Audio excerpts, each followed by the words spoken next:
'Cause when it hurts so good, you know you're doing what you should.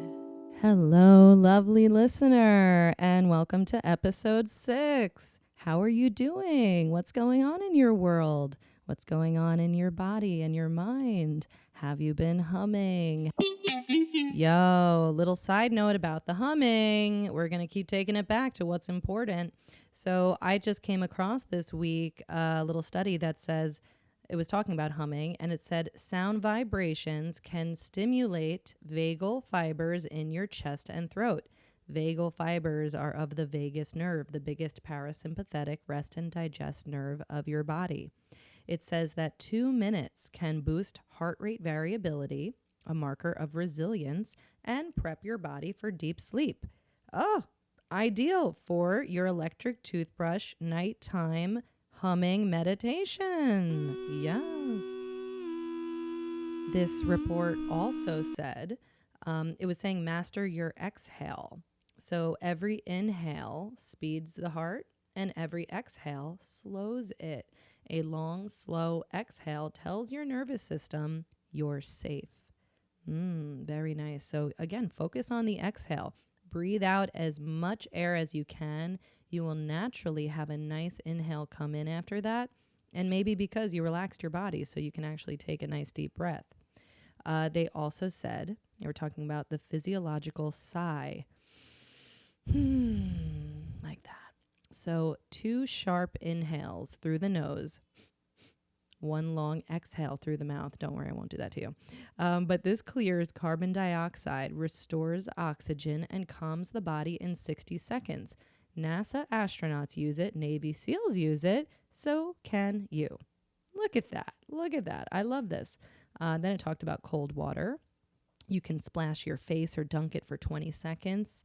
And this triggers the dive reflex, which lowers heart rate and snaps your body into parasympathetic calm.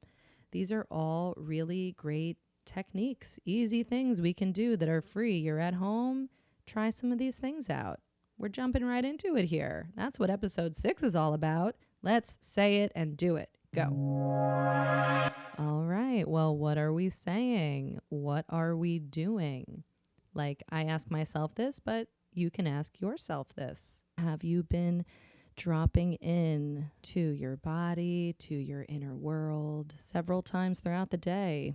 Maybe every 10 minutes, maybe every hour, maybe just once a day. That's still awesome. It's still significant toward wiring in the neural connections that make you more present in your body.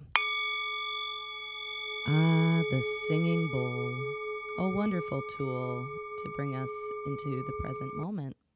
And they use these bowls in yoga, in meditation practices, and I'm going to use it here for you and me. So while we're on the subject of presence, it's a very important topic, and I keep touching on it, and I kind of want to dig it out. Let's go deep into presence. What am I even talking about when I'm using terms like presence and ego? Well, these were terms that really crystallized for me when I started reading the works of Eckhart Tolle. And I've brought him up a few times already, and I would like to deep dive into what he has presented to the world through his work. Eckhart is a spiritual teacher and leader.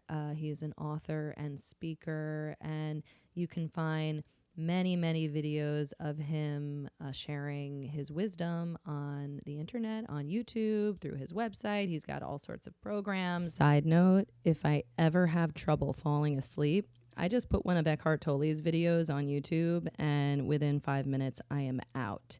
Not that what he is saying is not interesting, but he's got this very soft, steady tone of voice and the calmest energy and always beautiful things to say. So it's very relaxing and lulls me right to sleep. So Eckhart, he was studying in Cambridge University in the 1970s. He is from Germany, and he was having a tough time emotionally, mentally, And basically, he had an epiphany one night that changed his life.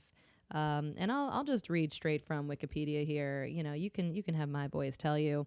One night in 1977, at the age of 29, after having suffered long periods of depression, Tolle says he experienced an inner transformation. That night, he awakened from his sleep, suffering from feelings of depression that were almost unbearable, but then experienced a life-changing epiphany. Recounting the experience, he says, "I couldn't live with myself any longer. And in this, a question arose without an answer. Who is the I that cannot live with the self? What is the self? I felt drawn into a void. I didn't know at the time that what really happened was the mind-made self with its heaviness, its problems, that lives between the unsatisfying past and the fearful future collapsed. It dissolved. The next morning, I woke up and everything was so peaceful. The peace was there because there was no self, just a sense of presence or beingness, just observing and watching." Tolle recalls going out for a walk in London the next morning and finding that everything was miraculous, deeply peaceful, even the traffic. The feeling continued, and he began to feel a strong underlying sense of peace in any situation.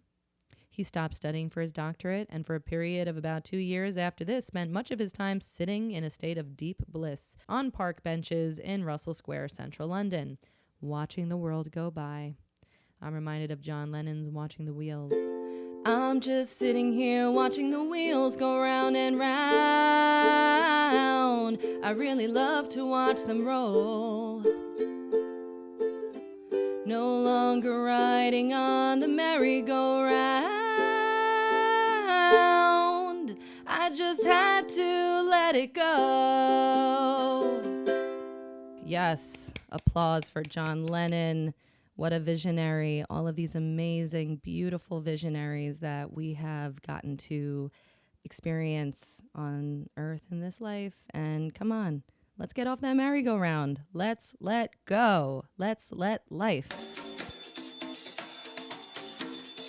All right, what's more life than that? Okay, back to Eckhart. He began his spiritual journey here. His family thought he was irresponsible and crazy, that he gave up his important doctorate studies at Cambridge. He changed his first name to Eckhart. Oh, what was his? I don't know what his name was before, but good choice, Eckhart. That's a powerful name. You know, what's in a word? There's power in a word sometimes. So Eckhart changed his life in a moment, really. And he did a 180, and that's possible for anyone. Oh, his first name was Ulrich Leonard Tolle. Well, wise choice, Eckhart. So, and I love this story that he told. I'm pretty sure this happened prior to that night that he had this epiphany. I think it kind of was all leading up to that point. In his book, The Power of Now, he talks about how when he was heading to the library one day, he witnessed a woman who was on the bus or train, and she was speaking to herself in a very agitated, frantic manner, and almost like she was having a fight with someone, but it was herself. And, you know, you can imagine if you saw someone doing this, you would be alarmed and try to get as much distance between you and them as possible. They would seem unhinged. And he very much thought so for her, and he was trying to keep his space, but he noticed when they got off the bus, they were going to the same place, the Cambridge Library. And he was like, oh my gosh, what's some woman like this doing going to a place like this, which is very prestigious?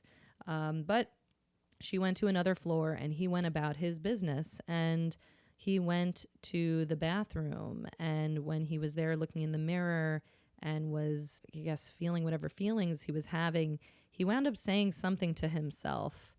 And then someone walked out of the bathroom, looked at him a little alarmed, and then left. And he thought, oh, I said that out loud. I guess I'm not that different from that woman after all, am I? And this is what begs the question. what makes one person crazy and unhinged and the rest of us sane just because we can keep quiet? If you had everyone's inner world, inner thoughts on display, we would think everyone was crazy. So that's what we're doing here. We're kind of putting the mind on display. I'm putting my mind on display. And if you think I'm crazy, well, you're listening right now, aren't you? So we're matching frequencies, and what you recognize in me, you might feel in yourself. And don't worry, we're all crazy in the best ways. And we're all just trying to make sense of this world and play and have a great time and rise above all of the darkness and negativity that perpetually tries to pull us down and into it. And, we just don't need to engage with it. Let's not. Let's stay on our high vibration plane and keep this party going. All right. So Eckhart had these profound realizations. And then what did he do? Well, he started speaking and writing. And eventually he wrote these very important books that have changed my life and the life of millions of people around the world. These books are The Power of Now, A New Earth, Stillness Speaks. I'm sure there are companion books to all of these. And there's maybe more that he wrote that I'm not aware of. Oh, yes. I just looked it up. And he did a graphic novel called Guardians of Being. Very cool. And he wrote a children's book that's perfect and on point called Milton's Secret, an adventure of discovery through then, when, and the power of now. Yes, Eckhart, we got to shape these young minds. We have to wake up the humans. Eckhart is on a mission that I resonate with because I feel it. We want to free the humans. We want to free ourselves, and then we want to free everybody else. No human should feel like they're in captivity. And the biggest cage is the one in all of our heads, the mind. So how do we escape this prison? And even just saying that in referring to our minds as a prison, I was reminded of something I wrote earlier this week that I wanted to include here, because every morning I've been reading Rick Rubin's, we love Rick Rubin, Rick Rubin's book, The Creative Act, and another immensely amazing book that I recommend everybody read, not just self-proclaimed artists and creators. I think every human being can and should be creative in some way. It makes us feel good. And creativity can look like a million different things. It is not just drawing and painting and photography and music. It is any form of you taking something from an idea into a thing, whether it's cooking a meal or gardening or dancing or woodworking or some kind of online design or creating another human. So in this part of the book, he says the self is a prism, and he's talking about how a prism, you put white light through it and all these different colors come out. And he's saying how there's so many different aspects to ourselves. From there, I wrote, be a prism, not a prison. Okay, so if your self is a prism, then you are able to take in white light and display an array of colors and different angles and frequencies. Or you can allow yourself to be a prison and keep you locked in and limited. That's not fun. So, how do we break out of prison? Well, you can always break into dance, but if you don't want to, you can go with Eckhart's way. As Eckhart demonstrates from his story of coming to enlightenment, the key to getting out of prison is the present moment.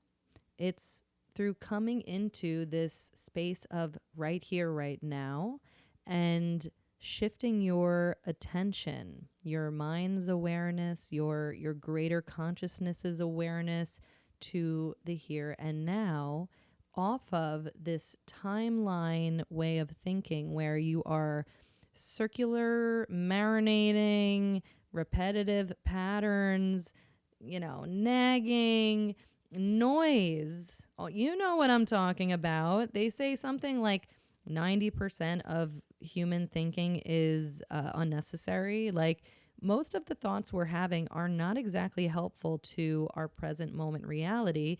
And most of it is like a bunch of MISHIGAS that is unnecessary. Have I covered MISHIGAS yet? I wanted to do a whole episode on MISHIGAS, and this is the Rosh Hashanah episode. So let's have it. MISHIGAS is nonsense. It's a Yiddish term for nonsense, and it's perfect. So could we just label all the nonsense that the mind might fixate on as MISHIGAS, and let that be a helpful term for you in identifying, is this thought useful or not? And if it's not, it's MISHIGAS, and you can just let it go and come back to the present moment. Come back to your breath. Come back to your life source, essence, your energy, your body. Come back, and your body will reward you. It will give you some feel-good chemicals. You'll get a little dopamine, I bet, a little serotonin, a little peace and calm. You will feel like you are really alive, not just living through a screen. So in The Power of Now, which this was the first book on the mind that I ever read that helped me begin to understand that, oh, I am not my mind. So this anxious voice that has been with me my whole life, that is often the source of a lot of discomfort and unhappiness, that's not actually me. That's not necessarily all true and real. What? It freed me from that disconnect, and it made a certain level of myself more conscious. The more conscious that we can become, the more free we are.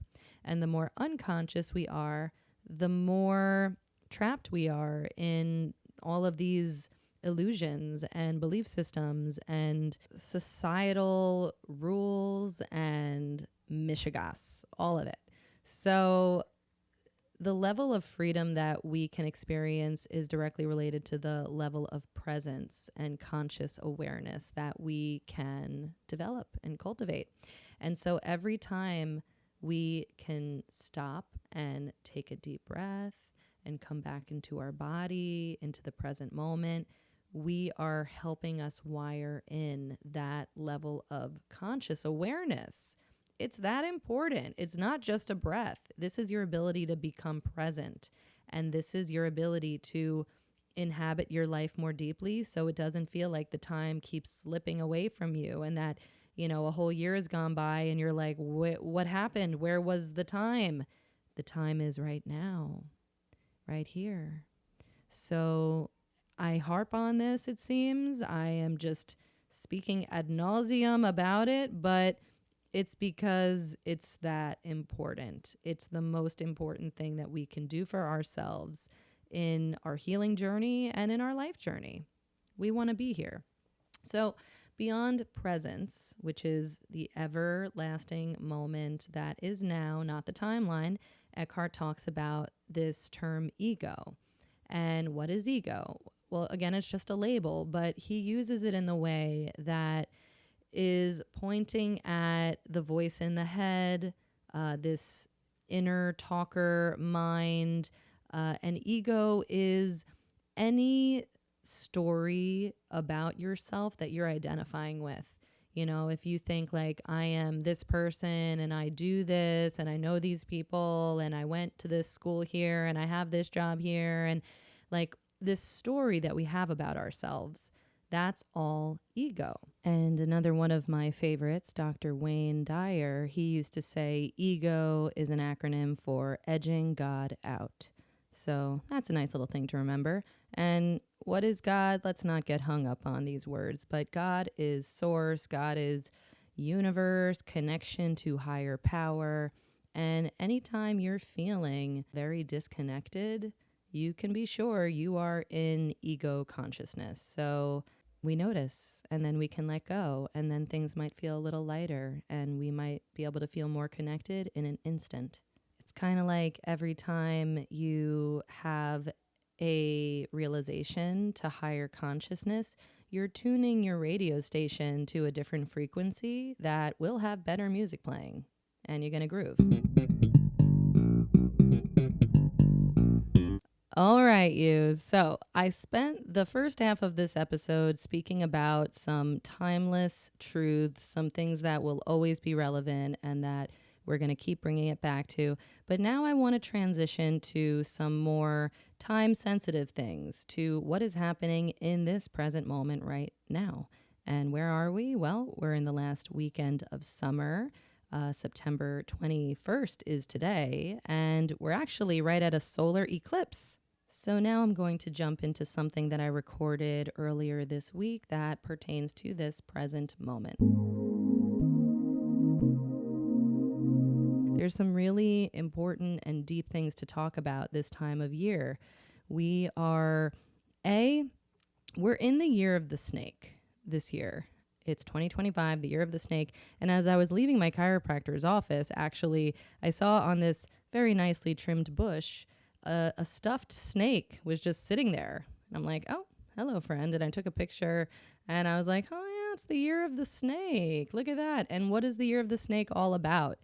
Well, a central theme is shedding old skin, shedding old aspects of ourselves that don't serve us anymore, that are outdated. We're growing beyond it. All right. Easy concept to understand. Now, at this time of year, we're in mid-September and they call it eclipse season.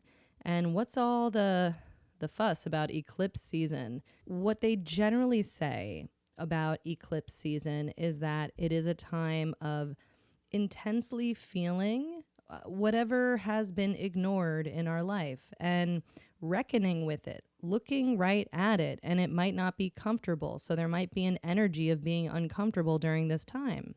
And that's okay. We need to sit with it, acknowledge the discomfort, don't numb it, don't run away from it, because what you resist persists, what you acknowledge melts away. And we're going to keep coming back to that concept because it is so central to making anything heal and feel better. So this eclipse season in particular, it is a Virgo new moon and solar eclipse. So it has its own unique signature, its own spin on what the eclipse means. So what this person has to say, I just liked it. So I wanted to share it with you. You cannot endlessly manifest without creating spaciousness for those manifestations to land. Just as a garden must be weeded before new seeds can flourish, eclipses remind us to clear, simplify, and return to what matters most. Virgo's energy is earthy, grounding, and intentional. It reminds us that manifestation is not only about dreaming, but also about creating the conditions for those dreams to thrive. So, as one of the lyrics in one of my songs go, when you prune away pieces, it makes room to grow. Okay. Whew, that was a tough take. It took a few times. Apparently, the P sound is difficult to enunciate when speaking directly into a microphone. So I'm trying to be very respectful of your precious ears, my lovely listener. Does my voice sound different? This is a very early morning editing job. And hey, what's up? Good morning. So eclipses are cosmic recalibrations. They strip away what is unnecessary and invite us into deeper alignment with our true path. Sounds good, right?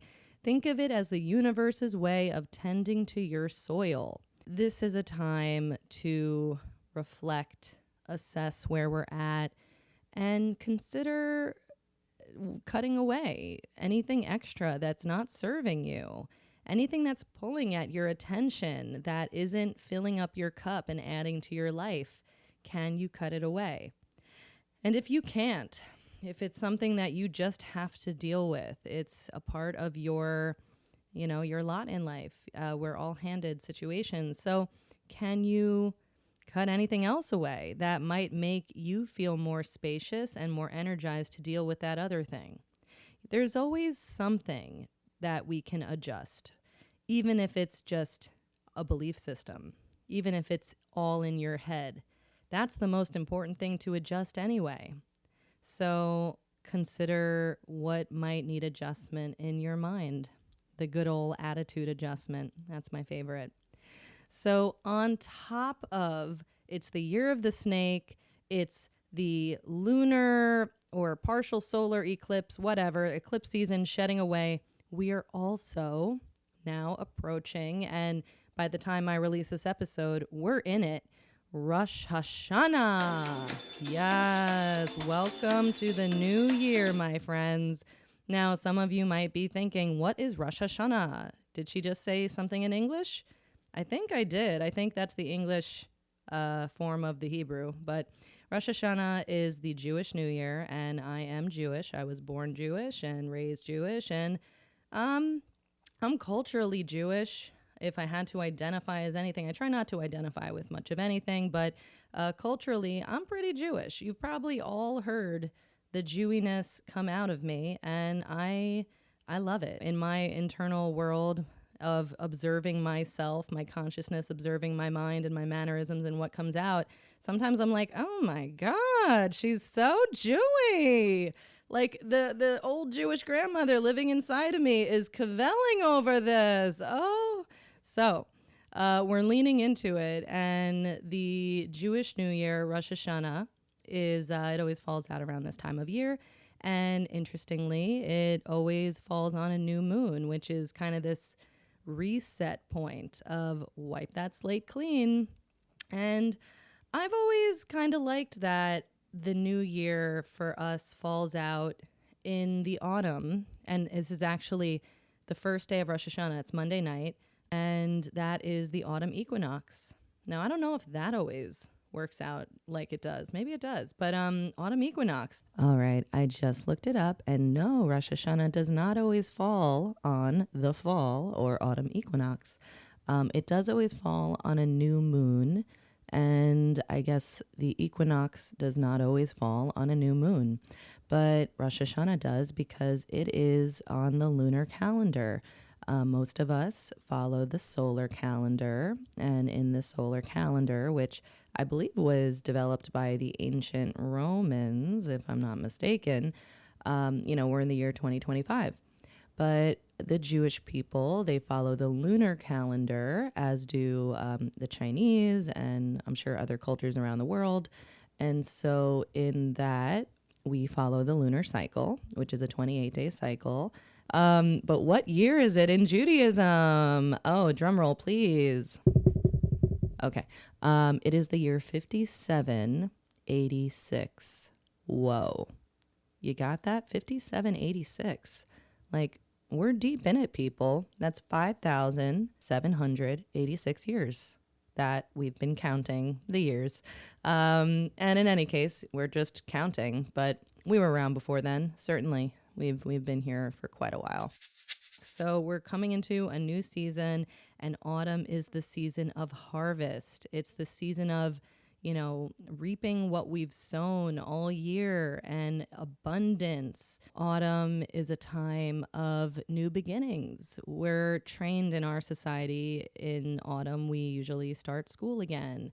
Seasons pick up again in autumn. Summer is kind of we're on vacation, we're taking it easy, we're enjoying all the activities. And September comes, autumn comes, and it's like, let's get back to work. Let's do this. Let's hit the ground running. So I like that our new year falls in the beginning of autumn and in this harvest time, because a part of the new year is looking back at the past year and considering, how did I do? How am I measuring up to my own standards, or if you follow any belief systems, the standard of the deity, or whatever the religion is teaching. But really, these are the high value standards that we set for ourselves of how a good life is lived. And we can measure ourselves up to it. We don't need to talk to anyone about it. We can just have this internal dialogue in ourselves. I find it to be helpful to journal and to write things down and just have, this there laid out for you. This is how I showed up my best. This is how I fell short of what I would have wanted. And then we consider, how do I want to move forward? And it's kind of like you set those New Year's resolutions, but we're doing it now in September.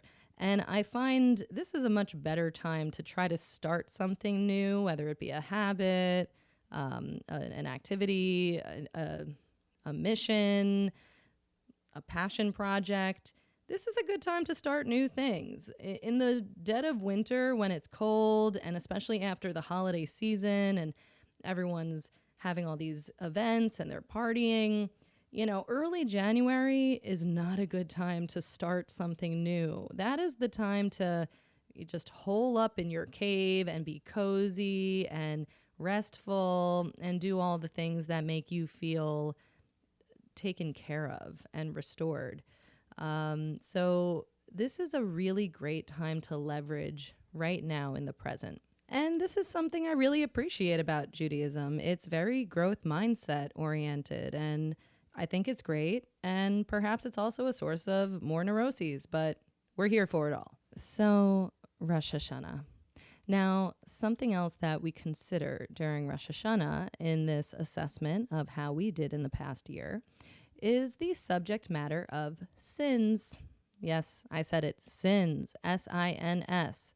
Now, before you get freaked out and run off to a different podcast or something else to do on your phone, hear me out. Let's talk about sins.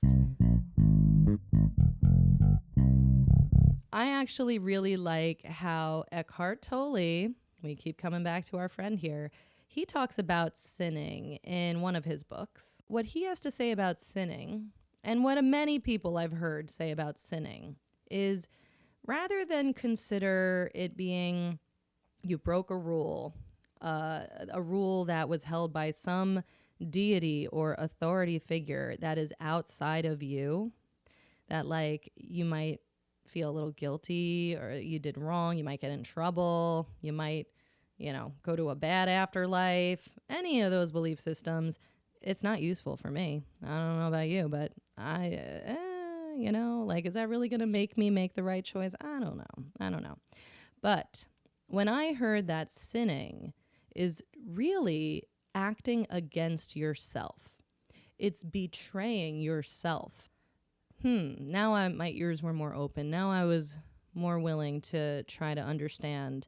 So when we sin, it's really just kind of the same stuff we've been talking about in the first 5 episodes of this. When we're in alignment with ourselves, and what is this self? What are we even talking about? Ourselves, myself. Well, there's my mind, there's my body, and then there's my consciousness. And maybe we can have this be our spiritual holy trinity, And there's probably even more than that, but we're going to keep it simple to these 3, okay? So my consciousness, which is the observer, the awareness of all things, the ever-present, never-changing observer, consciousness, okay? That is probably the most important aspect of ourselves, okay? It's our third eye, our sense of intuition. It's the place where we can have a deep knowing. And your mind might be awesome. Your mind might be cool. I like my mind for the most part. She's great. But she might have a thought about something one day, and then the next day she might think differently. And I can't always trust what my mind is giving me. It's usually harmless, but So, and then there's our body, which we've established is millions of years of evolution in the making. It's really always working for you to keep you alive and allow you to exist. It's very important. We want to have a happy alignment of all 3 of these entities. So if we're sinning, that means one of those things, we're acting against it. It might be harming this whole collective unit. It might be harming your body. It might be harming your mind. And maybe it might be harming your spirit and consciousness. Now, then my next thought is, I don't know if anything can truly harm the consciousness. I think the consciousness is so powerful and can take anything and still be, it's like pure white light. Can you actually mar pure white light? Can you tarnish love? I don't think you can. I think if that, if that's the pure essence of the thing, then it will just burn off any negativity coming at it. And this is why we do have an unlimited potential to heal and to get better and to become whole, because that consciousness, it's always with you. And if you can attune your frequency to it, if you can expand your awareness to include it, now everything else falls away. All that darkness is now light. When we sin, when we act against ourselves, when we betray ourselves, I think it's probably usually the mind or the ego, we'll say. And the ego is this idea of who we think we are and who we think is calling the shots.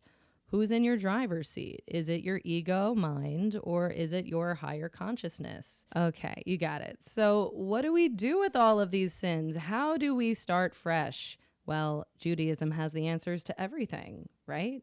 I don't know, but it does have a very nice tradition for this renewal process. And I am going to explain it to you from the water, because I really wanted to get out of the house yesterday. It is the last weekend of summer. We have to seize the moment and fill up our cups. And so I'm trying to live by example. And it is my personal responsibility to do all of the things that bring me joy, as it is yours.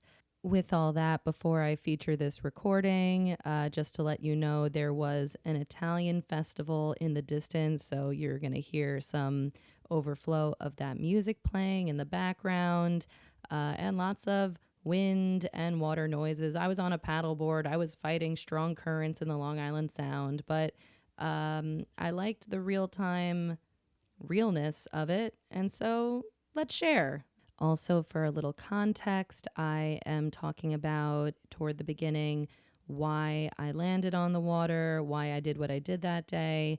The night before, I was out super late, and I could have just stayed in bed and slept more and tried to recover in that way, but that didn't feel like the recovery that I needed. So you're going to hear what I did instead. We're going on a field trip. Let's see what I have to say from the water. I'm on the Long Island Sound, enjoying the sound of 70s disco, ABBA's Dancing Queen, while the beautiful light is dancing on the water, the sparkles.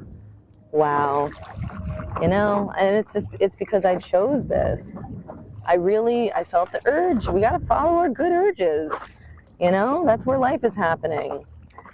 Just maybe stretch a little bit outside the comfort zone. It would have been really pretty comfortable to stay at home and get in bed, watch some TV, watch a movie. But the idea of staying inside on such a beautiful day made me uncomfortable, mentally uncomfortable. So I'd rather make myself physically uncomfortable than mentally uncomfortable. And I guess that's maybe what it comes down to there, is I did the workout this morning because the idea of not doing it made me mentally uncomfortable. I felt like I was missing out on something, and I've really been enjoying this class and the community and the push to get stronger. And I did it because I didn't want to be mentally uncomfortable. So that could be a nice, helpful differentiator when you're trying to make decisions on what do I do, where do I go, how do I proceed. Just ask yourself, what will make me more mentally uncomfortable and what will make me more physically uncomfortable? I don't know, maybe sometimes the answer, it'll make you both. And if it'll make you both, then don't do it. Or do it, in whatever direction you're trying to figure it out. I just know what happened here in my life and my weekend, and I'm loving it. I feel so grateful for this beautiful life and for all of these gifts. And I'm here to share my gifts, and I want to share with all of you the good vibration of this, and to speak any words that could be clarifying or helpful. You know, you just never know how things will land for people. There was a lady at the workout this morning afterwards, and she was just like on the floor, totally wiped. And I said something about Year of the Snake, shedding old skin. It came up, I think, with relevance. I'm not usually just spewing that out to strangers. And she was like, whoa, I really needed to hear that. Yes, exactly. I'm like, okay, good. Okay, so I am talking here about choosing to do the things that feel like they will give you more life force as opposed to suck the life out of you, right? Let's keep it simple. Okay, so back to Rosh Hashanah. So there's a ritual every Rosh Hashanah in like during and the days after. I think you can do it at any point in the week between Rosh Hashanah and Yom Kippur. Yom Kippur is the follow-up high holy holiday, and that is considered the Day of Atonement. So on Rosh Hashanah, we have this whole thing where we're assessing our life and we're considering what sins we may have done in the past year, ways that we have acted against ourselves, our highest good. On Rosh Hashanah, there is something called Tashlich, where Tashlich, Tashlich, in the days following Rosh Hashanah, you're supposed to go to a moving body of water and cast out your sins. And your sins are in the form of bread, usually. I mean, I think anything bready will do, or crackers. It's got to be carbs, you know, because in reality, we're feeding the ducks, and, you know, let's keep it as safe as possible for them. Is bread safe for ducks? I don't know, but this happens every year, and they love it. All right, and we're back in the silent space of my studio. And at that point, a plane flew overhead and the noise got really loud. And I'm going to scrap that recording, but my moment was beautiful. I enjoyed it thoroughly. Now that I'm back home, I looked it up, and apparently bread is not very safe for ducks or geese to consume. I will have a word with the rabbis. That is the word on the bird situation. Let's hope that this year, when we're casting away our sins, there are no geese or ducks in the vicinity because, oh my goodness, on top of the fact that the thing itself is not the best for them, it is also being imbued with dark energy of sinning. Actually, I don't think any of that matters at all. And I think all the ducks will be just fine. I think it seemed more like it just lacks nutrients for them. So generally don't feed them bread. But I think this one time a year, it's not the biggest deal. And quite frankly, if human children, adults can handle eating donuts and Doritos and all of the nutrient empty, chemical rich foods that they eat, I think the ducks will be just fine with some stale old bread. But that's just my 2 cents. Anyway, what do we do during Tashlich? And in case you're wondering, Dr. Mack, I'm not Jewish. Why are you talking about this? This doesn't pertain to me, whatever. Listen, this is just a tradition. It's a ritual. It's symbolic. We love some symbolism. And like I said, this isn't just Rosh Hashanah, New Year. This is also a new moon, a new season, autumn, a solar eclipse. Everything is about wiping the slate clean. So if you want another ritual, go online, and I'm sure all the astrology people will tell you all sorts of things to do. This is what the Jews do this time of year. It's very simple. And if you like it, give it a go. So we stand by this moving body of water. A prayer can be said. There is a specific prayer for it. It is not entirely necessary. The essence of this ritual is being really honest with yourself and thinking in your mind. You can say it out loud. You can just think it in your head. You can write it down. How did I fall short? Where did I act against myself, against my highest good this past year? And don't be hard on yourself. Just be real with yourself. And for each thing, we pull off a little piece of bread and we throw it in the water to be carried downstream. That's why we want a moving body of water. We want these things carried away. And it is a nice symbolic gesture of wiping our slate clean so that we can move into this new year with a fresh blank canvas to build the lives that we know we can have and to carry out our greatest aspirations. And one of my greatest aspirations is sharing how amazing chiropractic is for humans and animals, any life forms, as a holistic way to heal and help ourselves. So we're going to shift gears here and move toward the body. I think chiropractic is very misunderstood, and it sometimes gets a bad rap. And even if it has a good reputation, it's still not quite understood. Like, people will love it, but they'll still come in saying like, oh yeah, I can't wait to be cracked. And like, I cringe. Like, yes, you might get a crack sound that comes out of you, but that is so like a fraction of what is actually happening. Like, don't sell it short, because when we think of something to be so basic and like crass, perhaps, it's going to actually have a less of a profound effect for you. All that being said, there's many ways to practice chiropractic. And if you go to 100 different chiropractors, you will likely get 100 different kinds of experiences. So certainly at a baseline, we're going to get stuck joints out of your spine. We're going to align your total body, making sure your legs are even, trying to get your head back over your shoulders, all of that. And most chiropractors are going to have a more holistic perspective, because we don't learn pharmacology in school. We're not taught to rely on drugs. We're taught to rely on the natural world and the human body and its movement in ways to heal it and make things work better. So whereas medicine has been said to study disease and everything that can go wrong with the body, chiropractic is the study of life and everything that can go right with the body. Yeah, that sounds nice.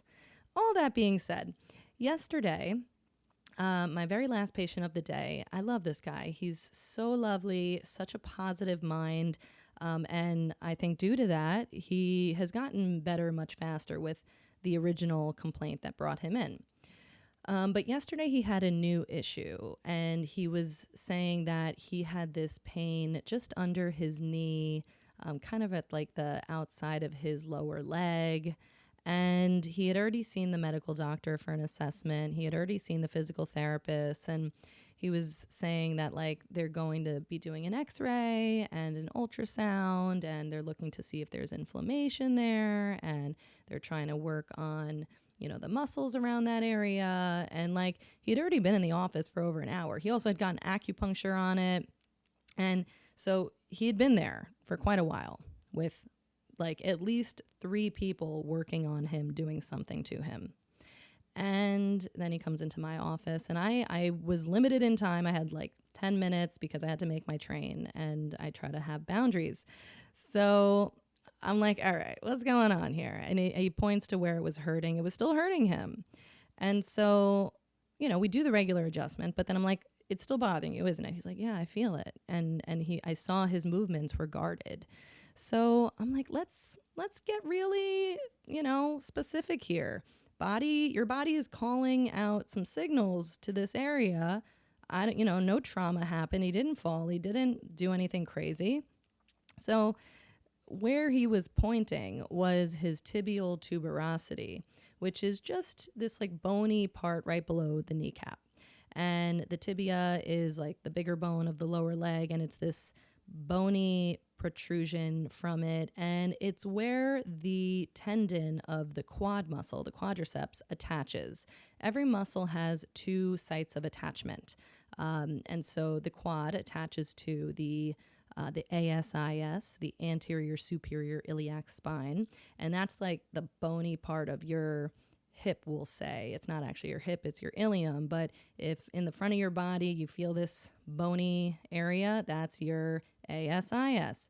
And then that tibial tuberosity. So that's where your quad is attaching. And so he's laying on his back, and I'm like, let's test your quad. Let's see if it's okay. So he has his leg in a 90-90 position. So the femur is perpendicular to the rest of his body, and then the lower leg is parallel. So if you can imagine. And so he's holding it in that position, and I say, hold it there. Don't let me push the leg down. And I go to push it down, and the leg just drops because it hurts. And he was like, ugh, he made a face. And I'm always, I feel bad doing it because I don't want to hurt someone, but I want to see what's happening here. So it hurt. And I'm like, all right, well, your quad needs some help somehow. Let's see if the most basic muscle technique that I know, that I learned from a technique system called AK, Applied Kinesiology, a very smart system that basically gathered all of these different body work techniques from all around the world, from all throughout time, and it just threw them all together, and it says this is applied kinesiology. And kinesiology is the study of human body movement, and so it's applied techniques for movement. It was developed by Dr. George Goodhart, and if you look up applied kinesiology on the internet, you will probably find at the very top things saying that it's a pseudoscience, that it's not proven to be effective, and blah, blah, blah, whatever. All I know is it has been effective in the simplest things. And I don't use it for everything, but there is value in things that work and help people. So let's do it. AK uses a lot of muscle testing. That's what I did. I muscle tested his quadricep muscle, and that was a very direct muscle test. I wanted to test that muscle. Sometimes it uses muscle testing for a strong, healthy, happy muscle, and using that strong muscle, we can figure out where else in the body something is wrong and hurting, or we can even figure out a belief that is weakening you. Using muscle testing, you can do almost anything to figure out what's going on in the body. It is the ultimate biofeedback tool. And Dr. David Hawkins, our guy, he talks all about that in his book, Power versus Force. So we'll get all back into that. But this was a basic muscle testing where I was actually trying to see if something was wrong in that muscle. And there was. So in this technique, it's called origin insertion technique. I had his leg go back up in that position, and then I put my hand over the tendon attachment, the one at the tibial tuberosity. And when I just held my hand there, I didn't press, I just placed my hand there, giving it a little energetic support perhaps. But I retested the muscle with me holding my hand there, and boom, all of a sudden it was strong. And there was no pain, and he was able to withstand the stress of my pushing. So immediately I'm like, well, I think we found your problem. I think we found the source here. Seems like your tendon attachment at your tibial tuberosity is feeling a little rough. What happens? Well, they say we can get little micro tears at the tendon attachment, almost like the bottom of frayed jeans where you get these little edges that kind of pop up off the bone. It's not a tear. It's not even a partial tear, but it is a weakening of the integrity of that tendon attachment. And so if you would think about if you were that muscle, in a way you are that muscle, you are going to be not wanting to use your full capacity strength because you're afraid it's going to tear. The muscle is always going to try to protect you. So we're like, great, that's definitely one spot. I wanted to make sure we were thorough. So then I placed my hand over the other tendon attachment at the ASIS, and leg went right down again. That didn't need help. That was fine. So I'm like, all right, let's see if we can get this fixed right now without anything complicated, testing, imaging. Oy. So I basically have his leg bent there. He's chilling, and I'm just rubbing that spot, the tibial tuberosity spot, the tendon attachment, and with a little bit of compression. I'm not pushing hard. It's right on the bone, and circular movements as I'm pushing. And it wasn't like a pinpoint. It was a little general. I was kind of covering over the whole area, and I'm just doing this circular compressive motion for about a minute. And then I'm like, let's test it again. Let's see. So now he brings that leg up again. I'm not touching anything except for the part of the leg I'm pushing. And I pushed the leg, and wouldn't you know, it was solid and strong, and there was no pain. And then he got up off the table, and he was moving his leg in a way that was really hurting him before, and it wasn't hurting him. And, it's like that easy. Why do we have to make it complicated? And I think this is often an issue with the American medical system. That's all I can speak for. That's all I know. Where we overcomplicate things and we're not asking the body the right questions, and we just want to slap a diagnosis on it, and we want to inject it, and we want to cut into it. And then we have a human that's like all botched up and not better. Ay, oh my God. Oh, I'm sorry, but it really it makes me lose it. But then I find it, and then I'm like, all I can do is practice what works, at least what I have found to work so far, and now to talk about it and amplify the truth that it doesn't need to be complicated. We can keep it so simple. And now he's off to a vacation, and he's going to be able to walk around better. And I told him he should touch it up every day, maybe twice a day. And this is luckily a spot that he can reach. So, things need repetition. Everything that we want to be getting better needs repetition. So that was my spiel on that. And I hope you learned something good there. And if you have any questions for me on how this might apply for you, just email me at connect@drmaxgotyourback.com. And that website is now live. Woo, woo, I did it. I pressed publish. So if you want, you can go on the website. It's very simple right now, but there is a contact form that you can send any questions, or if you want to learn more about things that I've talked about, let me know.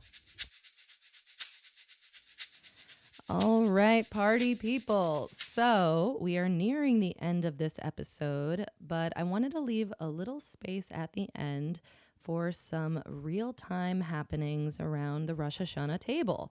I thought that would be fun. I thought maybe let me bring my Bluetooth microphone and ask my family members some challenging questions, and then share it on the internet for everyone to hear. Let's see how that turns out. You can't prove an independently existing world. It's the same thing in your dream. When you're dreaming, right? You feel like you're separate than the world in your dream. I think it's interesting because that was like what's really different from our dreams in our real life.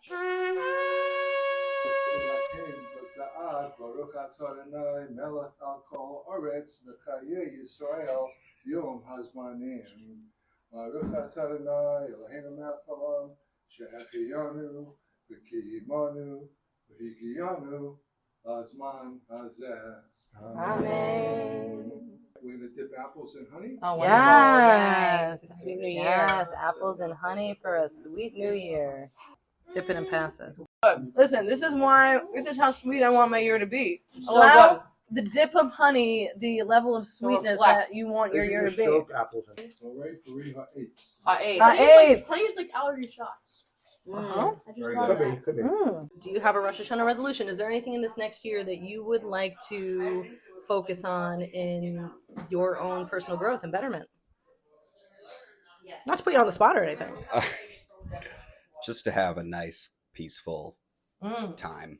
So to cultivate peace in your life. That's correct. That's a beautiful. So you should Resolution. probably just listen to my podcast. I think that's a good suggestion. What does Rosh Hashanah mean to you?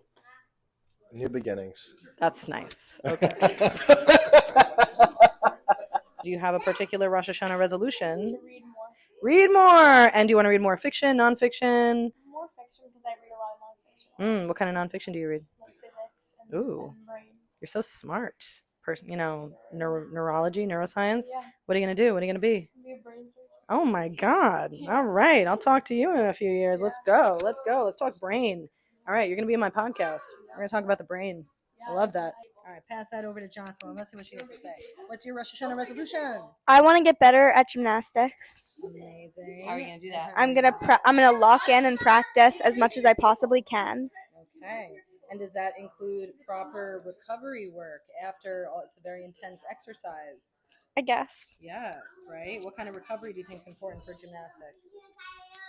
Stretching. Stretching, yes. I'm not gonna say what you want me to say. She's talking about yoga. Here, hello. All right. What does Rosh Hashanah mean to you? Rosh Hashanah means to me a letting go, if you will. I applaud my brother for taking his comic opportunity. All right. All right. No, but really, Rosh Hashanah. And it means to me It's the start. It's fresh beginnings, like a clean slate, and just the shedding of the old, the letting go of what no longer serves you, but also the self-reflection. Yes. So we need to reflect and we need to be with the discomfort and not just kind The of like discomfort of the ways we've fallen short. yeah. The Rosh Hashanah leader. What is your Rosh Hashanah resolution this year? Well, I think the best thing I could hope for is for our family to be more perfect as a union. Oh, but we are perfect. We're a perfect, beautiful union. And that's, that's a natural unfolding that how can you work in the manifestation of making that so? Because all you can do in your resolution is affect yourself directly. And then there might be positive outcomes for, the whole. I hope that I'm making myself as an example everything I do. So setting a great example for your family. And what do you think is a great example? Being conscientious about helping Mm-hmm. whenever help is needed. Oh, yes. Always being, And when help is needed. Absolutely. And that being I'm generous with your help and your ability, your strength. You use your gifts. Yes, lend a hand. All right, and that closes out our Rosh Hashanah episode. If you're wondering what in the world that sound was that I played to open and close that portion, that was the shofar. And I just looked it up for a nice specific description. A shofar is an ancient musical horn, typically a ram's horn, used for Jewish ritual purposes. Like the modern bugle, the shofar lacks pitch-altering devices, with all pitch control done by varying the player's embouchure. Ooh, embouchure. I'm definitely looking up that word. All right. Embouchure is the manner in which the lips and tongue are applied to a mouthpiece. Well, if you don't know, now you know. Well, that's the shofar for you. They use it in a way that I think it's like a wake-up call. Like, I suppose like a bugle was used back in the day to announce, here we are, we're coming into the new year. And it's also like we're coming right here into the present moment. Here we are. It's kind of like a singing bowl, but much more intense. And it felt appropriate for this episode. What also feels appropriate is if I would share my Rosh Hashanah resolution as I put everyone else on the spot. And for me, I guess the singular thing is to keep doing this podcast because it feels really purposeful and right to me. And so I suppose, is a part of my even greater resolution, which is to remain in alignment of mind, body, and greater consciousness. My spiritual holy trinity, all aspects of myself in alignment. And I guess what that leads to, a phrase that I stumbled across last night in conversation with my father, which I'm going to call the harmonic human. We have these different levels of ourself, whether we want to think about the mind, body, and consciousness, or our different chakras and energy centers. But if we can consider that each aspect of our consciousness and being might resonate at a different frequency because they're holding different energies, could all of those frequencies create a beautiful harmony? I love harmony. I'm a singer. Whoa, I think I just blew my own mind. Just like does something in your brain that is so pleasurable. It definitely stimulates dopamine. So I want to be a harmonic human, and I want to help everyone else find the harmony within themselves. Let's be a whole bunch of harmonic humans. With that, we got to go do the day. We're going to close it out. We're going to land this plane, and we're going to say, see you next time. And I'm excited for what next time holds. I'm excited for what everything holds, because the energy of excitement is going to draw in all of the best outcomes, isn't it? So, my lovely listener, take a nice deep breath for yourself, for your life, and sigh in gratitude. And Happy New Year. And till the next time, love and light always.